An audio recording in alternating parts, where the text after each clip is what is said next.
Welcome to another episode of Dr. Brooke on the Block. It's time to grab a seat, buckle up, and take a ride with me through the wild, wild west of the Web3 universe, where we're going to learn all about coins and tokens, NFTs and contracts, digital real estate and the metaverse, and so much more. There is a lot to get through on the block, but I am here to pave the way and help you avoid those nasty pitfalls and rug pulls so you don't get hurt. I'm going to also introduce you to some interesting characters along the way. Are you ready?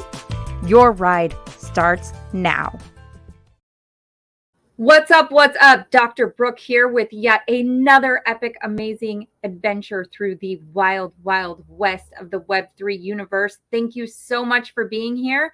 Make sure those seatbelts are fastly tightened. We do not want anyone hurt on this ride today. Now, today we are going to be talking a lot about smart contracts, and I'm going to define for you what a smart contract is and why it's so important. So if you've been following the show for any amount of time, or if this is a brand new episode that you're coming into and you are trying to learn more about Web3, or maybe somebody is talking to you about cryptocurrency.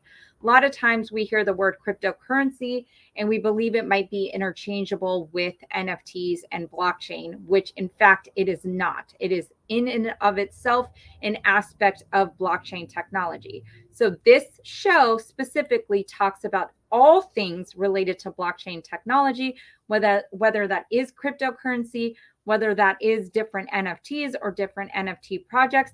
And in today's episode, we're going to be talking about smart contracts. So there's so many facets of blockchain technology.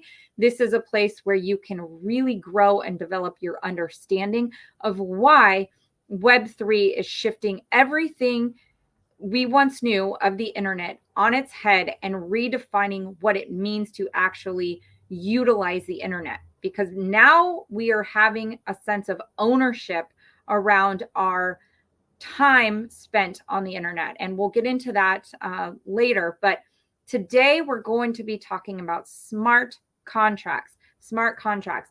If you feel like this is still an area where you don't understand a lot of it, great, because this is what we're going to be breaking down today. But I do want to bring to your attention Blockchain 101. I'm not sure what episode on the Dr. Brooke on the Block podcast it is, but Blockchain 101, putting all the pieces together, or episode 1, which is what is blockchain technology, are really good starting points to understand why foundationally we are talking about blockchain technology and how the crypto and NFT portions and smart contracts fit into all of that. So getting started before we go up that huge climb up, you know how roller coasters do that? And right before your stomach drops after you get to the top of it. So smart contracts, to give you a basic definition of a smart contract, essentially it is a digital agreement. So this is not by paper, sign this, you sign that. Like, it is a digital agreement. It's very different than a DocuSign. So, but maybe we can use the DocuSign example as we go. But a digital agreement that enables two parties, yourself and myself, to exchange either money, we can exchange property, we can exchange shares of something, or we can exchange something of value in a conflict way while avoiding the need for a third party. So we don't need to hire out an attorney. We don't need to hire out like a mortgage deed company, a title company. We don't have to hire out any of those with the use of smart contract technology, which is being utilized through blockchain technology. So laying that out in a simple terminology, it really takes really complex transactional contract verbiage and puts it into a simple way of conducting business. Now, how is this possible?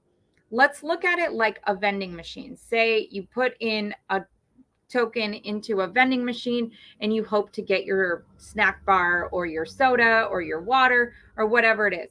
So with smart contracts, what you're essentially doing is you're dropping a Bitcoin or you're dropping whatever cryptocurrency is funding that chain that you're utilizing, I also talked about the different type of blockchains, but whatever currency that chain utilizes, you would drop that token or that currency into the vending machine, which can be likened to a ledger, with the escrow, with the deed, with the contract, the goods, your driver's license, or whatever the contract is for, and it simply drops it into your account.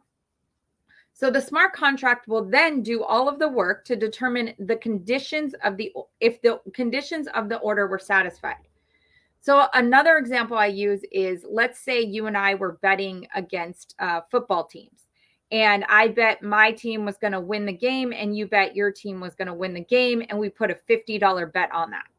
Well, whoever's team won the game, that $50 would then be given to the person who said my team is going to win.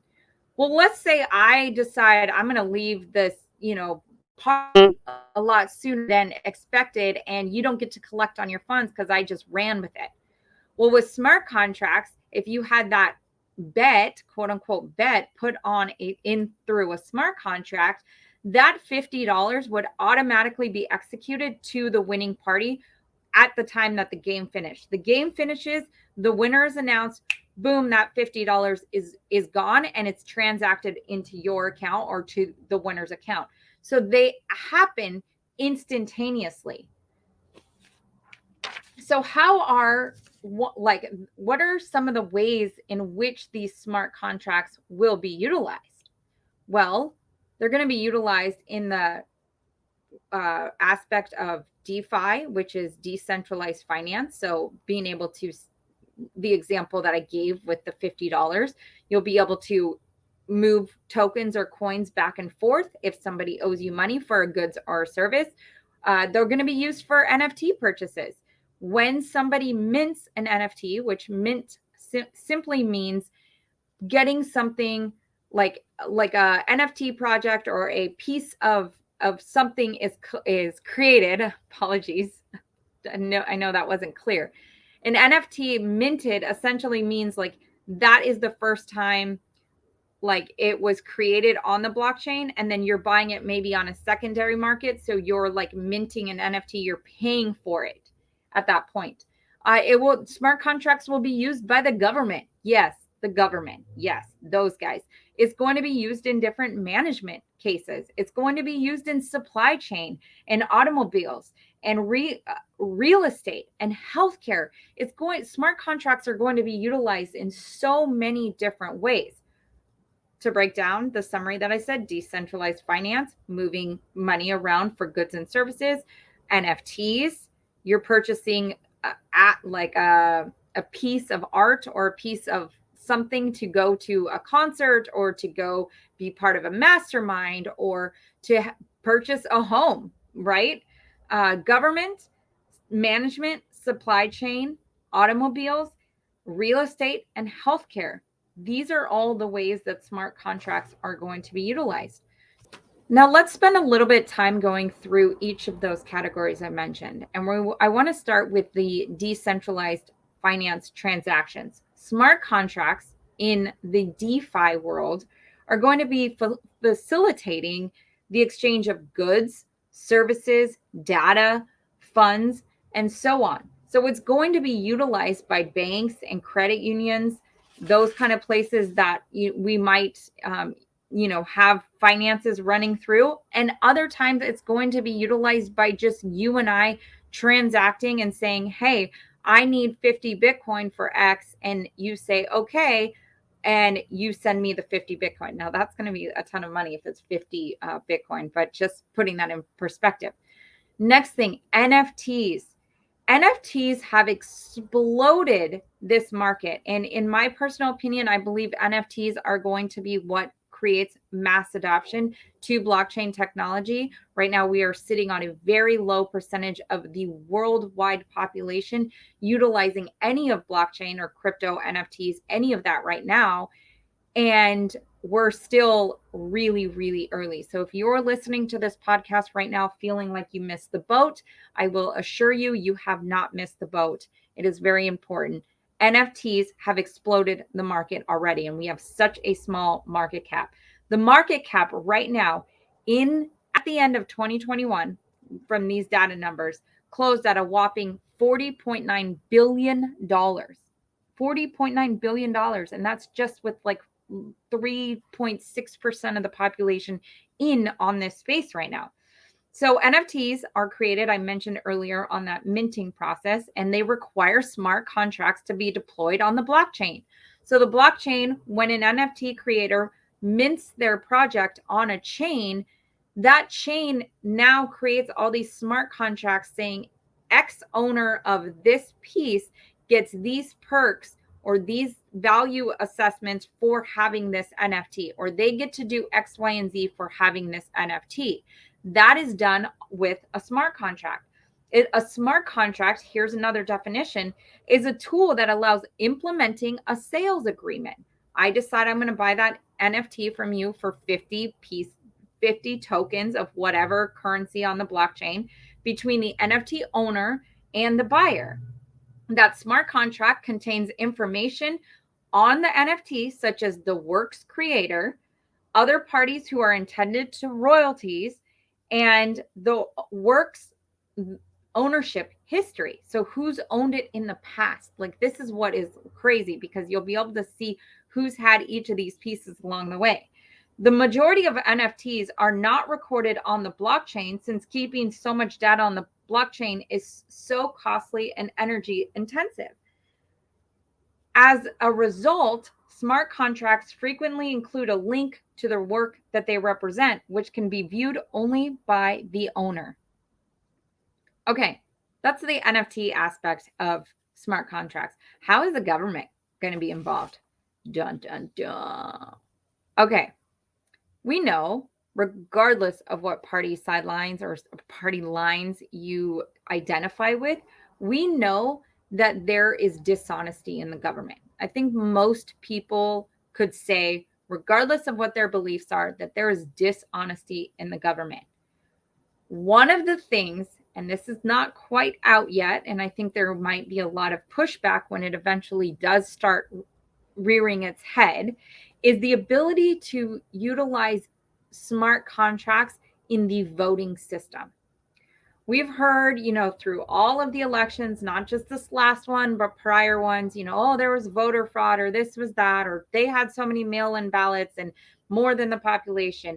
With smart contracts, we can then vote, have a real, integritous election based upon smart contracts and their ability to turn around and make sure that each and every single person who does vote is voting one time, not multiple times. Now, another thing, the supply chain, right? There's a lot of things with supply chain that are causing so many problems, where people can't find their parts. Companies are looking for pieces that are supposed to be coming from X countries and they haven't arrived. And we don't know, if this is an authentic product or anything. And there's so much room for error in the supply chain, no matter how much computing softwares they try to utilize to stop these errors.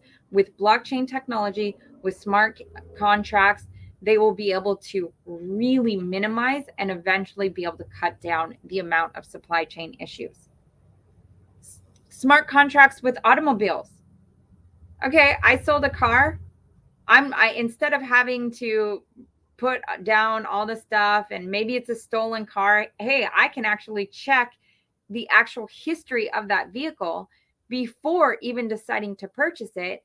And then if I decide, okay, I do want to purchase it, we create a contract in the blockchain and be able to sell the car without the use of all of these legal parties involved, right?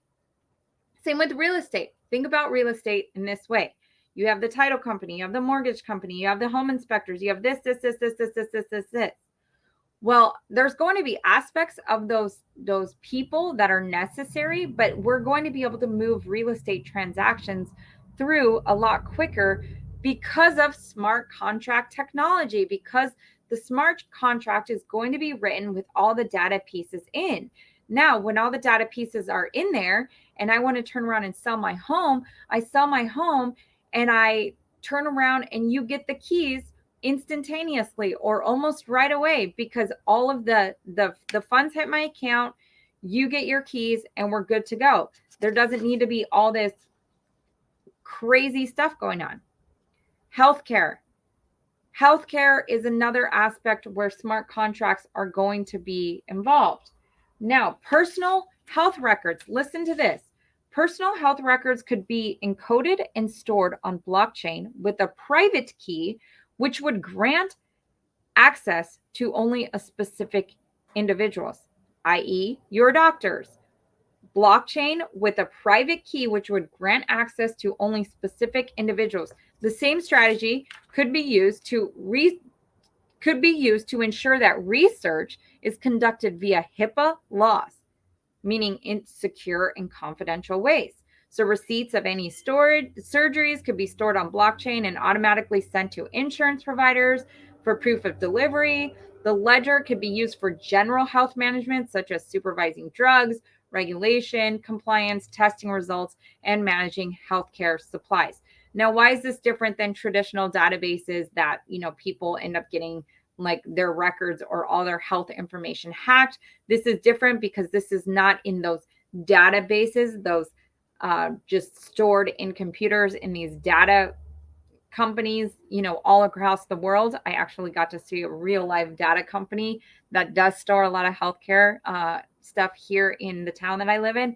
It was really, really awesome, but it was also fascinating to see how those traditional data centers where they have information being stored in one location can really open you up to a lot of threats and hacking and those kind of things, because they're stored in one place.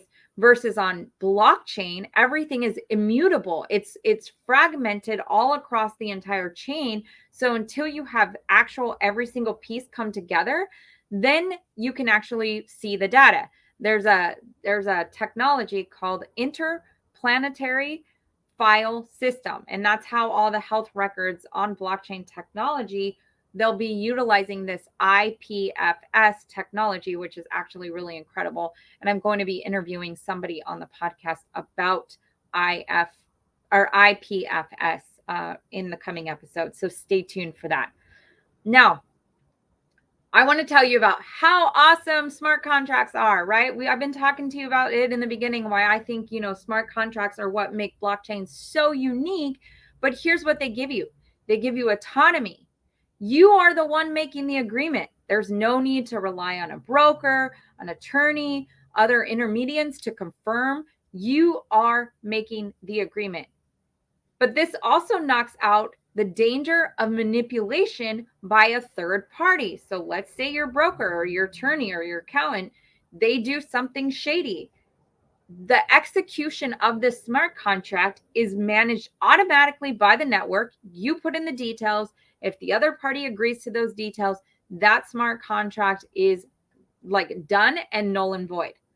Rather than one or more possibly biased individuals who may make an error, right? We just said that. They may make an error. You don't like what you put in the contract is what you put in the contract. Other person agrees, boom, that smart contract is executed. There's an aspect of trust because the documents are encrypted on a shared ledger all across the world. There's no one that can say they lost it. Oh, I don't have my signed document that you sent me. It got lost in the mail. I'm sorry, my dog ate it. Nope, that can't happen. You have backup. Imagine if your bank lost your savings account, like holy flipping cow, right? Like on the blockchain, each and every one of your friends have your back. Your documents are duplicated multiple times over on every single node that makes up that network. And that network is vast and it's global and there's fragmented pieces everywhere over there. So there's a backup of it. There's safety in smart contracts.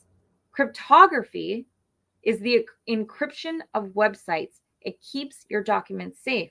There's no hacking. In fact, it would take an abnormally smart hacker to crack the code and facilitate and infiltrate.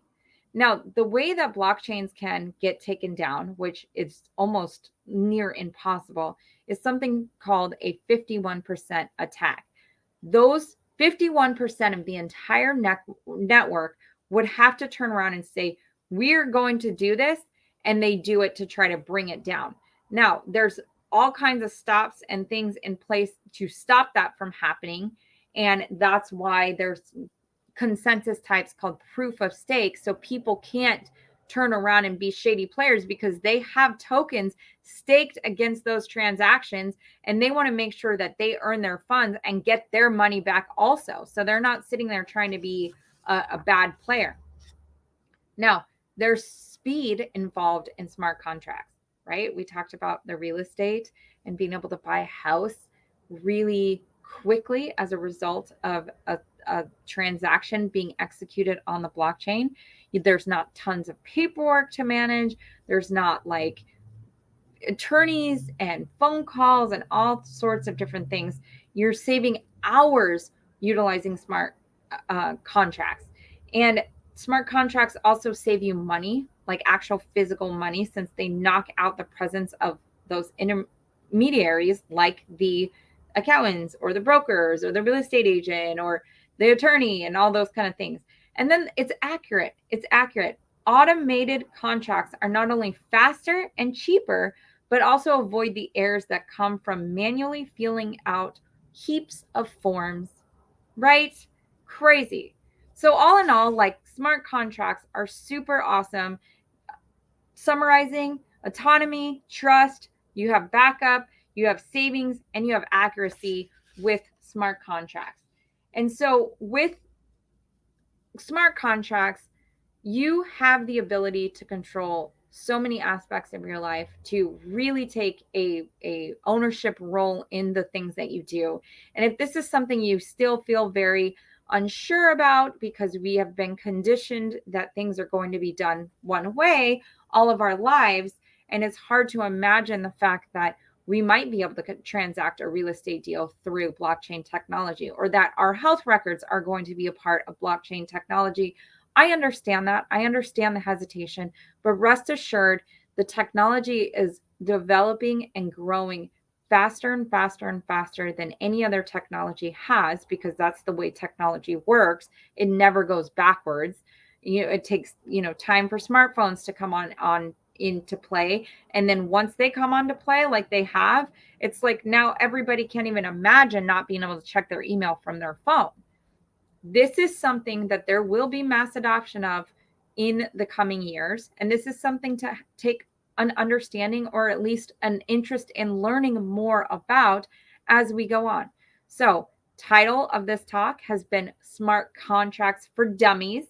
If you feel even just a little bit less dumb at the idea of smart contracts, I will have felt like my job here is well done.